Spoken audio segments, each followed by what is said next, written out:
সবাইকে আমন্ত্রণ জানাচ্ছি বিডি লাইভ 24 নিউজে। প্রথমে শিরোনাম। সৌদির কাছে 350 কোটি ডলারের ক্ষেপণাস্ত্র বিক্রি করছে যুক্তরাষ্ট্র। 25 টাকা দিলে হানিয়াকে দেখতে পাবেন ভারতীয়রা।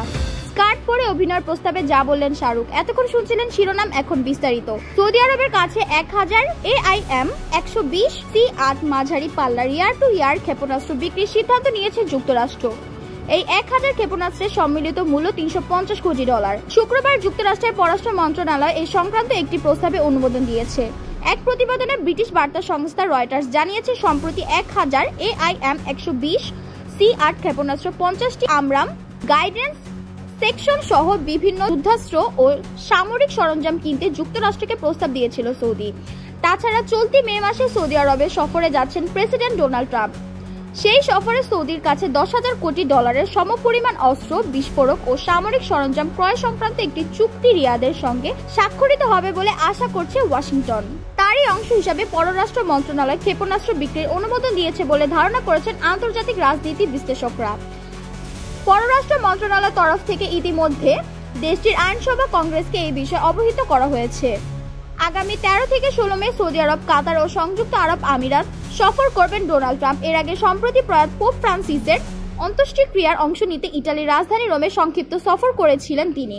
সেটি ছিল দ্বিতীয় মেয়াদে ক্ষমতায় বসার পর মার্কিন প্রেসিডেন্টের প্রথম বিদেশ সফর। সৌদির ক্রাউন প্রিন্স ও প্রধানমন্ত্রী মোহাম্মদ বিন সালমানের সঙ্গে ডোনাল্ড ট্রাম্পের ঘনিষ্ঠ সম্পর্ক সর্বজন বিদিত। 2017 সালে যখন প্রথম মেয়াদে প্রেসিডেন্ট হয়েছিলেন ট্রাম্প, সেবার নিজের প্রথম বিদেশ সফরের জন্য সৌদিকে বেছে নিয়েছিলেন তিনি। কাশ্মীরের পেহেলগামে হামলায় ইস্যুতে ভারতের চোখের বিষ পাকিস্তানি তারকারা। সম্প্রতি হানিয়া আমির সহ বেশ কয়েকজন তারকার ওপর ভারতের নিষেধাজ্ঞা সহ তাদের ইনস্টাগ্রাম ব্লক করে দেওয়া হয়েছে। আর সে থেকে আলোচনা হানিয়ার অনুরাগীর সংখ্যা ভারতে একেবারেই কম নয়। এছাড়া ভারতের সঙ্গে নিয়মিত যোগাযোগ রয়েছে এই তারকার। এরই মধ্যে হানিয়ার একটি পোস্ট ভাইরাল হয়েছে, যা নিয়ে নিজ দেশ পাকিস্তান ও প্রতিবেশী দেশ ভারত দুই দেশে উত্তেজনা চরমে। যদিও হানিয়া পরে স্পষ্ট করে জানিয়েছেন তাকে নিয়ে ষড়যন্ত্র চলছে। হানিয়ার নামে ভাইরাল সেই পোস্টে উল্লেখ ছিল নিজ দেশের সেনা প্রধানকে ষড়যন্ত্রকারী বলেছেন হানিয়া। এমনকি তিনি সাহায্য চেয়েছেন ভারতের প্রধানমন্ত্রীর কাছে। আর এই নিয়ে ব্যাপক বিতর্কে জড়ালেন হানিয়া।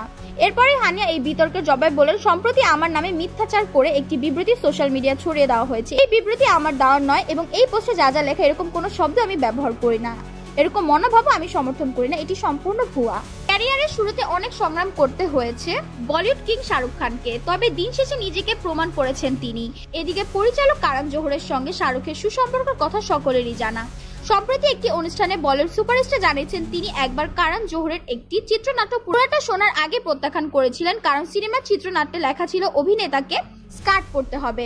শাহরুখ বলেন, কয়েক বছর আগে করণ আমার বাড়িতে একটি চিত্রনাট্য নিয়ে এসেছিলেন। আমি সিনেমাটির নাম বলতে চাই না, তবে সেখানে আমাকে পুরো সিনেমা জুড়ে স্কার্ট পরতে বলা হয়েছিল। প্রস্তাব শুনেই আমি পিছিয়ে এসেছিলাম। কিং খানের কথা, এটি ছিল পুরনো সময়ের সিনেমার সেই ছবিগুলোর মধ্যে একটি যেখানে পুরুষরা স্কার্ট পরতেন।